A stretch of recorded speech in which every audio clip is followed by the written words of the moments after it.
அது எல்லா சத்துமே மண்ணுல இருக்கும். யூரியாவும் இருக்கும், அமோனியாவும் இருக்கும், பொட்டாசியமும் இருக்கும்.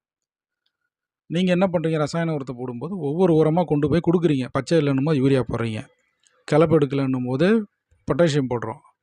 கதிர் வைக்கலன்னும்போது அமோனியா போடுறோம், பாஸ்பரஸ் போடுறோம். இது வந்து நம்ம பரிந்துரை பண்ணி போடுறோம். ஆனா இயற்கை விவசாயத்தில எல்லாமே அங்க ஏற்கனவே இருக்கு. அப்ப என்ன ஆகும்னா, தேவையானதை மட்டும் பயிர்களுக்கான அறிவை பயன்படுத்தி, அது என்ன பண்ணுது, மண்ணுலேருந்து உறிஞ்சி எடுத்துக்குது. இதுதான் வந்து பார்த்தீங்கன்னா, சரியான விதம்.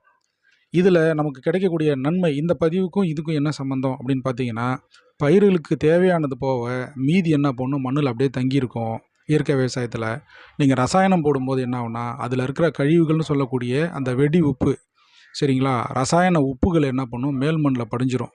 இதில மிக முக்கியமான பிரச்சனை மண்ணுல 2 நடக்குது. இயற்கை விவசாயத்தில இயற்கை இடுபொருட்கள் நீங்க போடும்போது, மண்ணுல கொடுக்கக்கூடிய அந்த இயற்கை இடுபொருட்கள் என்ன பண்ணும்னா, மண்ணுல கரைஞ்சி, மண்ணினுடைய மேற்பரப்புல நுண்ணுயிர்களுடைய பெருக்கத்தினால சத்துக்கள் சேமிக்கப்படும். இதே நீங்க ரசாயன உரத்த போடும்போது, அதில இருக்க உப்புகள் என்ன பண்ணும், எந்த சத்துக்களையுமே வந்து மண்ணுல செயல்பட விடாம, நுண்ணுயிர் பெருக்கத்தையே நிறுத்திரும். இதுக்கு உதாரணம் கருவாடுல கருவாடு வந்து உப்பு போட்டு வைப்பாங்க இல்லைங்களா?